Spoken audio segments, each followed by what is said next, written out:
आप सभी को प्रभु यीशु के नाम में जय मसीह की। हम स्वागत करते हैं आपका प्रतिदिन के वचन में। और आज का वचन जो हमारे लिए लिया गया है वो यूहन्ना रचित सुसमाचार की पुस्तक उसका पहला अध्याय उसके 47 वचन से है, जहाँ पर इस प्रकार से लिखा हुआ है। यीशु ने नतनेल को अपनी ओर आते देखकर उसके विषय में कहा, देखो ये सचमुच इजरायली है, इसमें कपट नहीं। हालेलुया। मेरे प्रियो, यूहन्ना जब इस पुस्तक को लिखता है तो वो यीशु मसीह के बारे में जो उसकी जीवन शैली थी इस दुनिया में रहते हुए वो लिखता है। वो यहाँ पर बहुत सी ऐसी बातें लिखता है जो कि प्रेम का प्रभाव डालती है। क्योंकि मेरे प्रियो, जो यूहन्ना था वो सबसे प्रिय चेलों में से एक था। यीशु मसीह उसे सबसे प्रिय जानते थे, इसलिए जब उसने यीशु मसीह के बारे में लिखा तो उसने वो प्रेम का प्रभाव लिखा है जो कि उसने महसूस किया है मसीह यीशु के द्वारा। मेरे प्रियो, यहाँ पर आज जो वचन हम देखते हैं वो यीशु मसीह के कहे द्वारा ही वाक्य है। उसने नतनेल को आते हुए देखकर कहा कि ये सचमुच इजरायली है, इसमें कपट नहीं। अगर मैं आपको इसकी कहानी समझाना चाहूँ तो कुछ लोग इजरायलियों को नतनेल को आके बताते हैं यीशु मसीह के बारे में कि वो नासरत से है, लेकिन नतनेल यीशु मसीह के बारे में बोलता है कि क्या कोई अच्छी वस्तु उस नगर से निकल सकती है।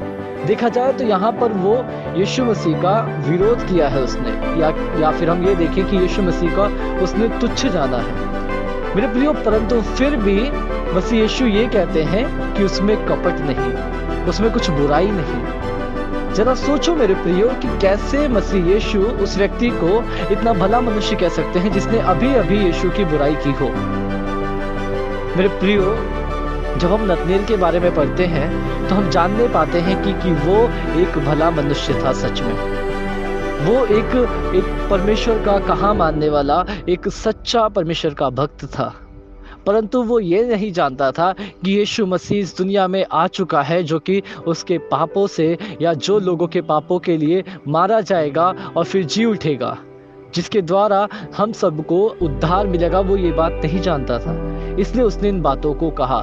परंतु ये सारी बातें यीशु मसीह को पहले ही से पता थी। मेरे प्रियो, लोग इस बात का आश्चर्य कर्म वहां पर कर रहे थे कि कैसे यीशु को ये बात पता चली।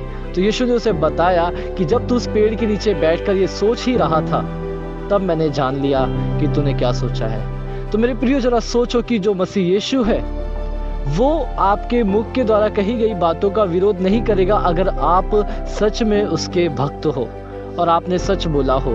हाँ, वो इस ऐसे नगर से था जहाँ से कोई अच्छी वस्तु नहीं निकल सकती।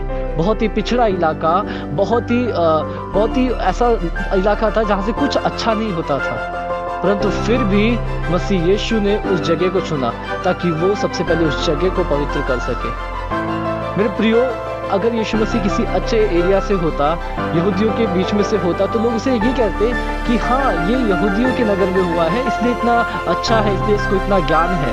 परंतु उसने ऐसे जगह को चुना कि जहाँ से कोई अच्छी वस्तु नहीं निकल सकती, वहाँ से मसीह यीशु ने उस नगर में पैदा होकर, उस नगर में रहकर उसने उस नगर का नाम रोशन किया। मेरे प्रियो, उसी प्रकार से जब आप अपने जीवन में देखते हैं कि आप तो तुच्छ थे, हम कुछ किसी लायक भी नहीं थे, हमें कोई जानता भी नहीं था, परंतु मसीह यीशु ने आपको चुना है। मेरे प्रियो, ऐसे इलाके से आपको चुना है कि जहां से आप खड़े होकर उसके गवाह ठहर सको। जरा सोचो मेरे प्रियो कि कैसे आपने यीशु मसीह को जाना। मतलब आपके अंदर ऐसी क्या अच्छाई थी कि आपने मसीह यीशु को जान लिया है, क्योंकि वही तो परमेश्वर है। लोग इतने सालों का परिश्रम करते हैं, इतने सालों की पूजा पाठ करते हैं, हिमालय पे जाते हैं, पहाड़ों में जाते हैं, गुफाओं में जाते हैं, पर वो परमेश्वर को नहीं ढूंढ पाए, परंतु आपने ढूंढ लिया है। क्या खास बात है मेरे प्रियो आप में। मेरे प्रियो, मैं बताना चाहूँगा कि आपको उसने चुना है ताकि आप उसके गवाह ठहर सको। आप उस लायक हो क्योंकि परमेश्वर ने आपको चुना है, मसीह यीशु ने आपको चुना है। तो क्यों ना मेरे प्रियो, हम भी अपने जीवन के द्वारा लोगों को मसीह यीशु का सुसमाचार सुनाएं, अपने गवाहियों को उनके सामने रखें। किस प्रकार से परमेश्वर ने हमारे जीवन में आश्चर्य कर्म किए हैं, किस प्रकार से परमेश्वर ने हमें कठिनाइयों में भी संभाला है, किस प्रकार से परमेश्वर ने हमें लाल समुद्र में से पार कराया है। क्योंकि हमारे सामने तो परेशानियां बहुत थी, कठिनाइयां बहुत थी, परंतु फिर भी आज हम जीवित हैं तो परमेश्वर की कृपा है।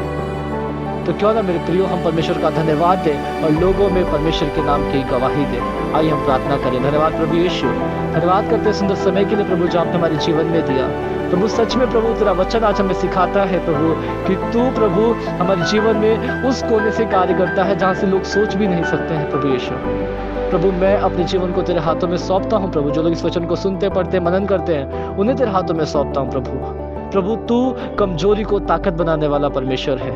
प्रभु जो लोग इस वचन को सुनते हैं उनकी कमजोरी को उनकी ताकत बना प्रभु, और वो तेरे गवाह ठहरने पाए। प्रभु पिता उद्धार करते हैं प्रभु यीशु के नाम से मांगता हूँ, आमीन, हालेलुया। आप सभी को प्रभु यीशु के नाम में जय मसीह की। आपका दिन शुभ हो।